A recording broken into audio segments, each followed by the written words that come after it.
Thank you for taking my call today, Michael. And why don't we begin just by introducing yourself and your company name? And my name's Michael O'Brien, and my company name is called Cetacean Consulting. We're a accounting and financial services business. We have 10 employees spread over 3 offices. When I started my first accounting business back in 1995, it was just after the Michael Gerber had written The E-Myth, and so I was very, very systems driven and didn't want to be one of the small businesses that failed. So we actually tried to systematise at that stage using just Word documents and procedure manuals and all that sort of stuff, and the thing ended up being about 125 pages long, but it didn't really work very well. We found that we couldn't actually find the process you were looking for. The hard copies of it continually had to get upgraded because each person had their own copy, and it sort of died. I wrote it. I wrote the whole bloody 100 pages, and when it was all finished, within sort of a couple of months, the whole thing was effectively, not a couple of months, but in a very short period of time, a lot of the processes were already redundant. So when I started this business, which was about 15 years ago now, I decided to do something different. And about 7 or 8 years ago, I found Touchstone. And tell us the story. Tell us your Touchstone story. When I saw it, I thought to myself, if I had this 30 years ago, it would have been really, really good. I was looking for something because, having done it before, I knew that the problem with creating systems is not the creation of necessarily, it's actually the maintenance of them. When I found Touchstone, I realised that Touchstone had some incredibly strong advantage. A lot of this is in hindsight. I didn't quite realise it at the time. But the linking of the organisation chart with the processes, in other words, the linking of the job with the processes for that job, makes it far more usable. It means that the person who's doing the work is only looking at what they have to look at, and therefore the systems is much more aligned, and so people tend to maintain it. The second thing I loved about it was that it was cloud-based, which I thought was absolutely fantastic. At that stage we had just the one office, but I knew that if I ever wanted to expand, which we have now into 3, by having something that everyone could access on the cloud made it much easier. The other factor is the search functionality.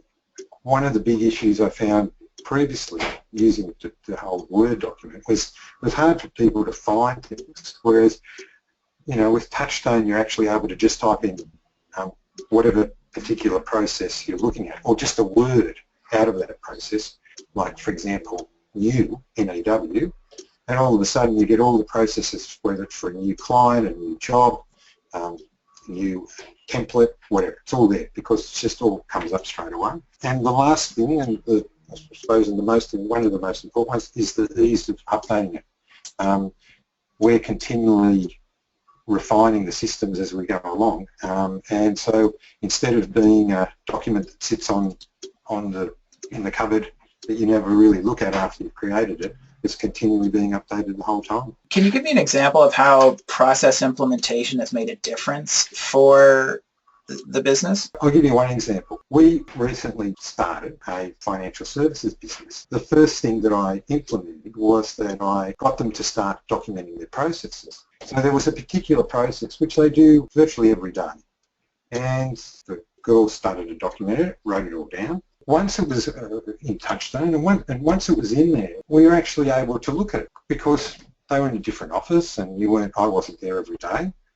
And when I sat down with the people who were doing it and the team in that office, I sort of started to ask questions. I said, well, why do we do that? Well, why do we actually go from there to there to there? And they said, oh, well, we've always done it that way. And I said, well, what's the point of it? And we actually had a discussion. That one thing, that saved about 15% of time for that one process. And that process used to take them about, I don't know, an hour and a half a day. Look at the process once it's actually documented in Touchstone, and then refine it to make it actually better. That's one example.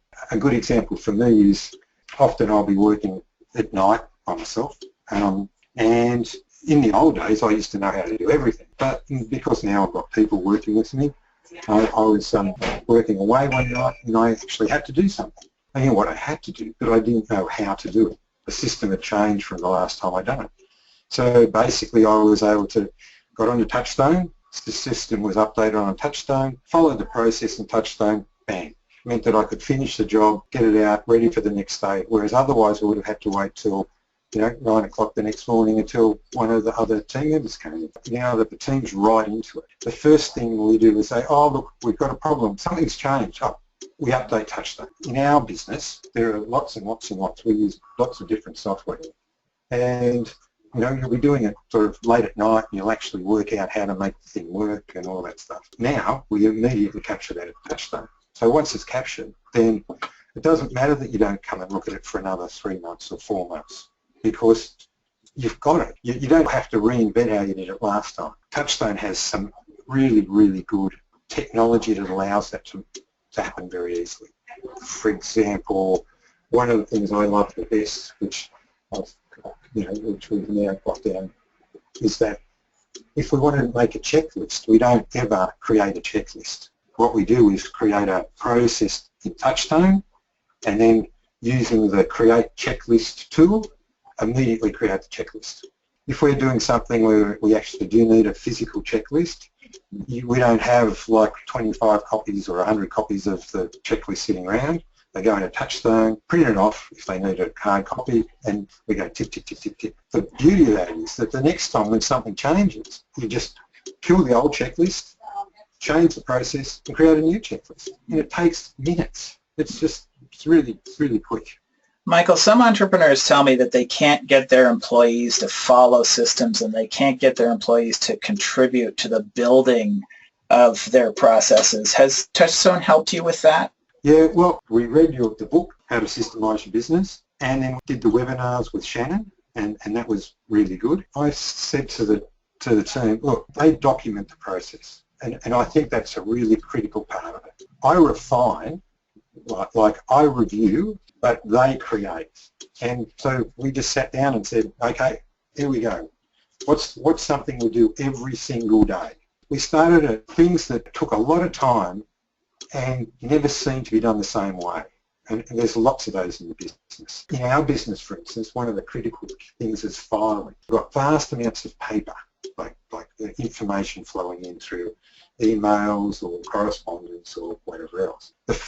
One of our first systems we set up was, where do you file stuff? And by doing that, the amount of time we've saved because everyone's filing things in exactly the same place, the amount of times we save finding it is vast compared to what we used to do, because Christine would file it in one place, Amy would file it in a different place, but now it's all filed in the same place. And there's no excuse then, there's nowhere for them to hide. So that when I go looking for something and it's not in the right place, I say, why isn't it here? Isn't this where it's supposed to be? And then we go back to Touchstone again, and what we find is that particular piece of paper hasn't been identified in Touchstone. It's a one-off piece of paper, or it happens very irregularly.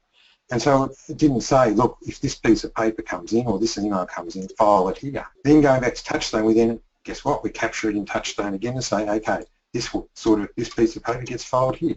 A little business like ours, it makes you feel like you're, with one of the big software companies and you go to their knowledge bases and they've got all that sort of stuff, already there. The knowledge base simply builds as a result of having a place to hold the material, and that sounds like it's been your experience too. Oh, absolutely. But it's not just me, Michael. This is the key to it. It's all of the employees, all the team who are basically, they're capturing. When we first started, every month it wouldn't get done correctly, right?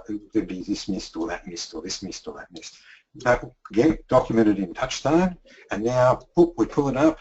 And if we change anything, we change it. So when Amy comes to do it every month, she immediately looks at Touchstone and says, okay, this is how we're doing it. Boom, boom, boom, boom, boom, boom. I think what a lot of people don't really get is that systems basically set you free. I've read it or seen it or something, but that's absolutely true, because when I'm working through a system with Touchstone, what actually happens is I'm just not ticking the boxes. I'm thinking, okay, well, what does this mean? What does that mean? Because all of a sudden, my attention isn't trying to remember, what do I do next? The system tells me what I have to do next, which frees me up to actually think about what it is I'm actually doing. What advice would you give someone who's just starting to look into systemizing their business? First of all, read the Systemising Your Business book. Do the webinars with Shannon, because they're really very useful, and get the team to do the documentation. And lastly, it's a evolutionary process. So start with the areas where you can get the most benefit. People know how to open the office. But if, for example, if every day you find that the phone isn't diverted at the end of the day, then start with the system of making sure the phone gets diverted at the end of the day. Identify the things that every day annoy you. From that, build up, because usually the things that annoy you are the simple things. So don't try and work out how to do a complex capital gains tax rollover for a public company going to an offshore jurisdiction. Number one, it's really hard to do. And number two, it's not something that you're going to get the leverage out of. Aim for the processes that will give you the most leverage. Thank you, Mike. I really appreciate you taking the time to meet with me. And let's end by just telling our listeners how they might be able to get in touch with you if they want to get in touch about financial services. I don't know, maybe there'll be some consultants who might be listening to this who might want to refer you, or there might be some of our Australian clients who are interested in reaching out to you around financial services. So that just give you an opportunity to do a plug. Thank you, Michael.